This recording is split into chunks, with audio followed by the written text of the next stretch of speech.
ओम नमो भगवते वासुदेवाय नमो नमः। आज 15वां अध्याय जिसमें भरत जी के वंश का वर्णन होगा। उनके कौन से पुत्र थे जिन्होंने कौन कौन से कार्य किए, उनमें कौन राजा हुए, कौन ब्राह्मण भक्त हुए, किन को भगवान के दर्शन प्राप्त हुए, उसका वर्णन इस अध्याय में होगा। तो सर्वप्रथम हम बात करते हैं उनके प्रथम पुत्र जिसका नाम था सुमति। सुमति ऐसा कहा गया है कि इन्होंने ऋषभ देव जी का मार्ग ही अपनाया था। तो कलयुग यानी कि आज के समय के अंदर लोग इनको देवता मानेंगे और ये वेद विरुद्ध होंगे, ऐसा कल्पना करेंगे कि ये देवता हैं लेकिन यह देवता नहीं होंगे। फिर सुमति का विवाह होता है वृद्धसेना से और उनका पुत्र उत्पन्न होता है देवताजी। उनकी भार्या असुरी से देवद्युमन नामक पुत्र उत्पन्न होते हैं जिनकी पत्नी का नाम होता है आगे धेनुमती। आगे इनके पुत्र उत्पन्न होते हैं परमेष्टि और परमेष्टि से उत्पन्न होते हैं प्रतिही। प्रतिही जो पुत्र हैं इन्होंने आत्मज्ञान का उपदेश दिया था और ये बड़े ही ज़्यादा ब्राह्मण भक्त थे जिस कारण से इन्होंने साक्षात श्री नारायण का अनुभव किया था। यानी उनको अनुभव कर लिया था कि ये मेरे आसपास ही हैं। उसके बाद प्रतिही की पत्नी त्रोचला, इनसे 3 पुत्र उत्पन्न होते हैं प्रस्तोता, उद्गाता, प्रतिहर्ता। प्रतिहर्ता की पत्नी भार्या स्तुति। इनसे 2 पुत्र उत्पन्न होते हैं जिनका नाम है अज और भूमा।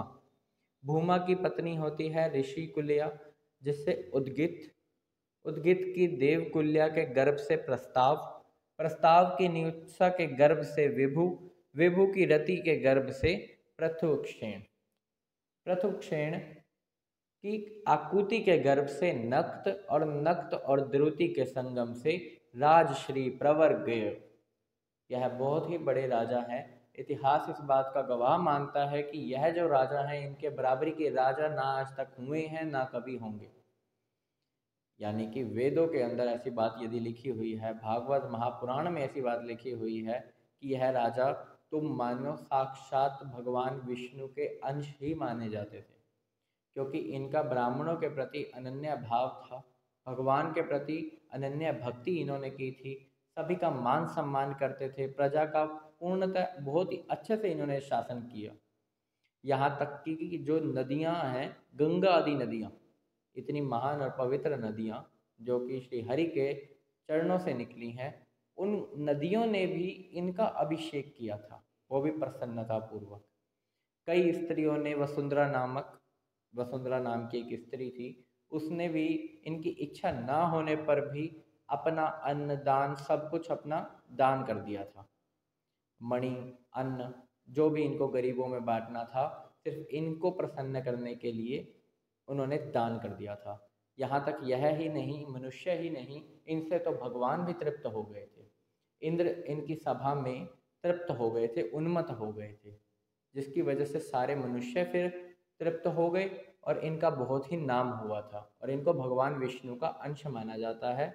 इनके कार्य तो ऐसे थे जो इतिहास गवाह करता है कि ना कभी भूले जा सकते हैं ना कभी भूले जाएंगे। और इनकी पत्नी जो गय राजा की पत्नी थी, इनकी पत्नी थी गयंती, और गयंती के गर्भ से जो पुत्र आगे उत्पन्न होते हैं वह वंश आगे बढ़ता है। और वंश आगे बढ़ते बढ़ते इसके सबसे पीछे जो राजा आते हैं वह है विरज। बीच में कई पुत्र उत्पन्न होते हैं, 100 पुत्र उत्पन्न होते हैं, लेकिन अंत में जो यह राजा का वर्णन हुआ है तो यह विरज राजा हैं। और उन पर क्या श्लोक वह कहते हैं वह सुनिए। तो श्लोक यह है कि जिस प्रकार भगवान विष्णु देवताओं की शोभा बढ़ाते हैं, उसी प्रकार प्रियव्रत वंश को इसमें सबसे पीछे उत्पन्न हुए राजा विरज ने अपने सुयश से विभूषित किया था। यानी विष्णु भगवान जैसे देवताओं को, यानी कंपैरिजन देखो आप कहाँ हो रहा है, तो विरज राजा भी बहुत ही महान थे जो प्रियव्रत वंश के अंदर उत्पन्न हुए थे। और यह प्रियव्रत वंश भी बड़ा ही सुंदर और अद्भुत है।